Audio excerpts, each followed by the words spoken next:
state of Indiana as we host the March Madness basketball games across the city of Indianapolis. Let me show you a live look right now at the JW Marriott, where that bracket is lit up right now, and unfortunately the Purdue Boilermakers will not be moving on into the second round. Again, moments ago they lost their first round game to North Texas.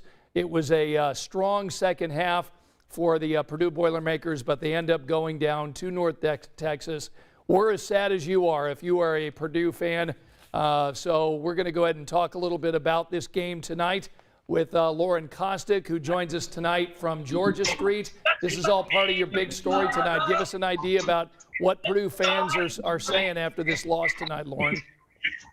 Well, Scott, like you said, they are very disappointed. I talked to a lot of them earlier while they were heading into the game, and they were just pumped. They were just screaming, "Go Boilers!" It was so much excitement down here, but I think a lot of them are now still inside the bars and restaurants, just shocked by this game. But I'm going to give you a look here at Meridian and Georgia Street. It's still pretty busy down here. It's kind of got a little more calm than it was before. There's a line over at Kilroy's, and you can see over here at the district tab, they set up tables outside with TVs to watch the game. There's even a musician out here playing for people, trying to cheer them up after that Purdue game. But yeah, just pretty busy down here. Not as busy as you saw it earlier, but pretty exciting to see this all happening in downtown Indy again, Scott.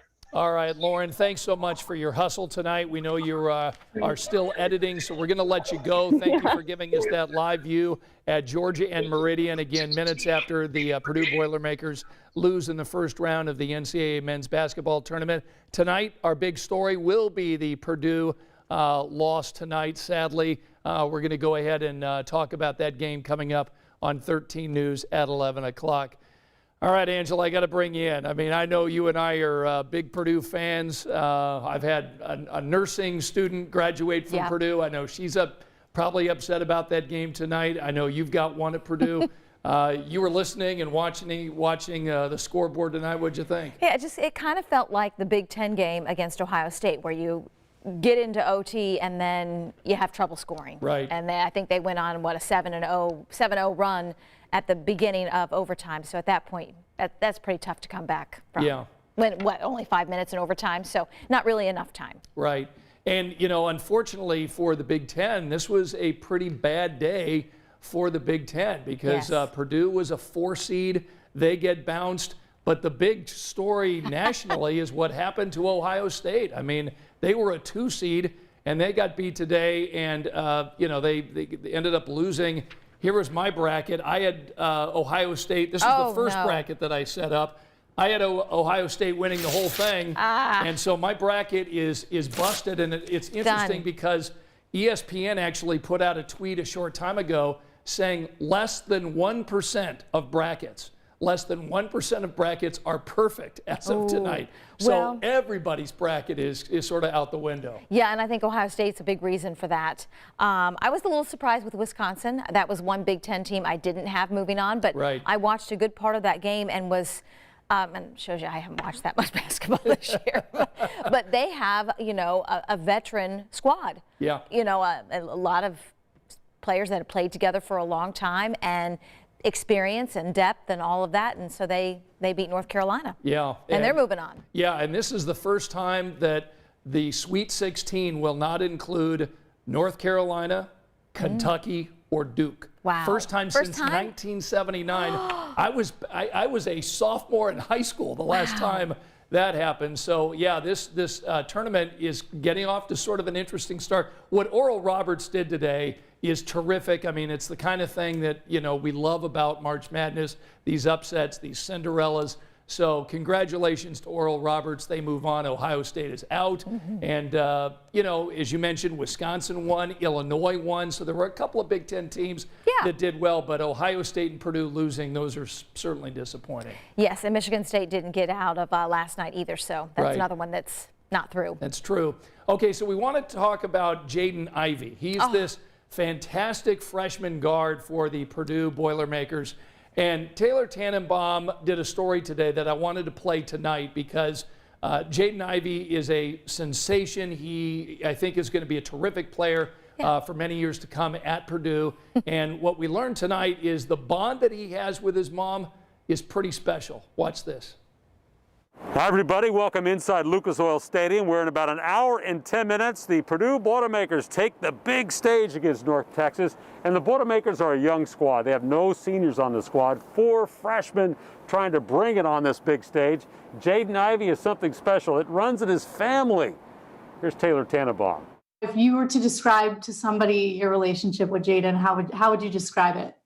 Very close. We are extremely close. And, you know, he's like my best friend. It's a bond built on love and basketball. The game has always tied Niele and Jaden Ivey together. After a decorated career at Notre Dame, Niele was drafted by the Indiana Fever. During her rookie season in 2002, Jaden was born. So he grew up going to work with mom, and she watched as her son grew into a 6'4", highly touted recruit. He was so competitive growing up. So every team he was on, he always wanted to be the best player and was always trying to get in the gym early and all that kind of stuff, and took losses really hard. I feel like that's when I realized, like, he is competitive, like he wants to win. Mom and son have traveled this basketball journey together for the last 19 years, this year being a special one for them both. As Jaden began his college career at Purdue, Niele also began a new chapter, returning to her alma mater as the head coach. We can lean on each other because we're both going through it for the first time, and it's both of our passions and dreams. So I think it's really cool because honestly, like, we literally text each other every morning, you know, to support each other. And after my losses, Jaden's like, Mom, I know you got this, you know. Niele has had to rely on DVR a lot to watch Jaden this season, but she's made it to a few games in person. The biggest back in January when Jaden, who had been struggling for weeks offensively, hit the game winner to beat Ohio State. Ivy, cold-blooded freshman. My mom, you know, I was thankful she was able to be here today. I just, you know, walked out there. I was in tears because, you know, we both love this game so much, and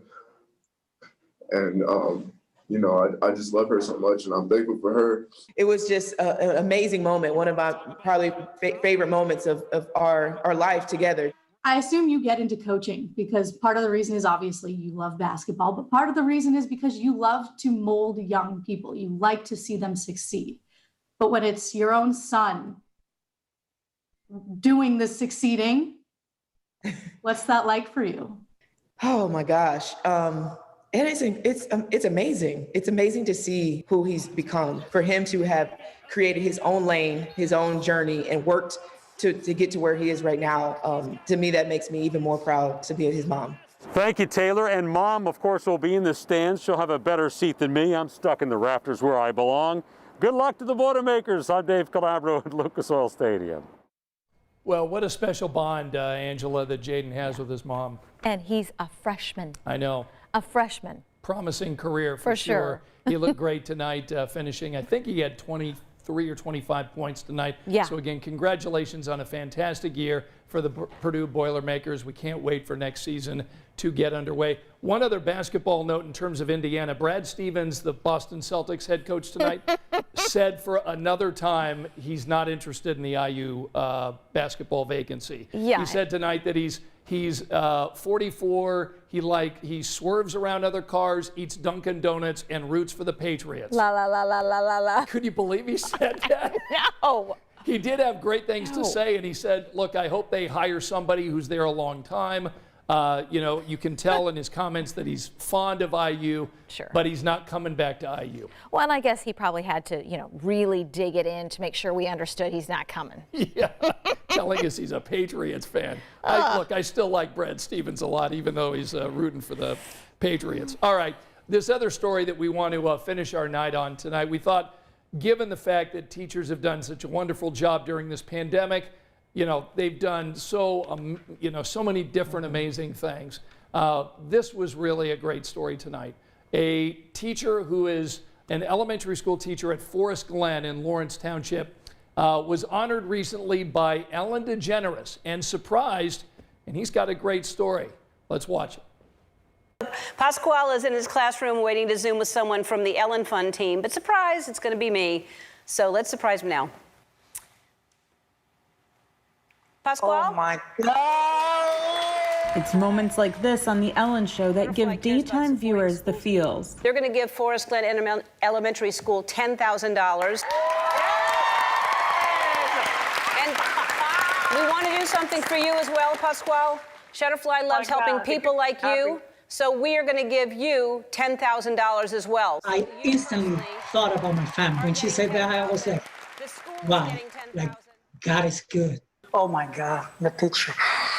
Leaving Puerto Rico to better provide for his family was one of the most difficult decisions in his life. My mom meant the world to me. Sometimes you have to make hard decisions. I did it for them. Being recognized for his work as a teacher and the kindness he shares with others as an individual was healing. Because it has paid off. All the sacrifices. Pascal works 3 jobs. He's passionate about cake decorating and he drives an Uber. And if you happen to be one of his passengers, you'll notice Ellen is always streaming in his car. I've been an Ellen fan since, I think, 2013 when I saw her first stand-up comedy. But he's always wanted to be a teacher. It's very challenging. You're changing people's minds, forming the future society. Because you want to treat all the people like you want to be treated. I can see myself in every single one of my students. And he says this recognition wouldn't have happened without his students, who are currently raising money for the Ellen Fund. On her show, Ellen named them all ambassadors. With the foundation and the gorilla stuff,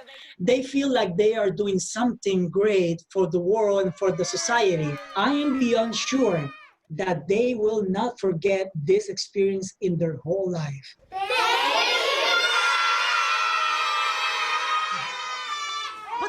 Yeah, congratulations to Pascal and all of his students over there at Forest Glen Elementary. Great job, and kudos to Ellen for recognizing a great job here. For sure. Treat others how you want to be treated. That's it. Love it. So we're going to love the weather, I think, this weekend, aren't we? Yes, you are. I know we were out with Lauren, lots of sweatshirts and coats, it looked like, and not a lot of people out those outdoor tables, Scott, right. But that's going to change this weekend. Chilly start tomorrow. Will be in the upper 20s, but a nice climb, 45 to 50 by noon with lots of sunshine, and then we spend the rest of the day in the 50s. And I'm still forecasting 60s for Sunday with more sunshine. Hey, yes, so like that. A weekend warm up. And the 60s kind of stick around, don't they, for a while? For most of next week, it looks like. Weather pattern gets active again with rain chances Tuesday, Wednesday, Thursday, so we'll kind of fine tune that as we get closer to next week. But let's focus on the sunshine and the weekend. That's right. You got any fun weekend plans happening? A little golf. Little golf? Okay, so Grace will be teeing it up and hitting them straight? I hope so. Her and Mark played today in the cold. Okay, did Grace beat him? She did, by 4 strokes. Wow. Now, I don't know if they played she plays from the whites. I don't know if he played from the whites or the blues, but yes, she beat him by 4. Good. And they were cold. Yeah, okay.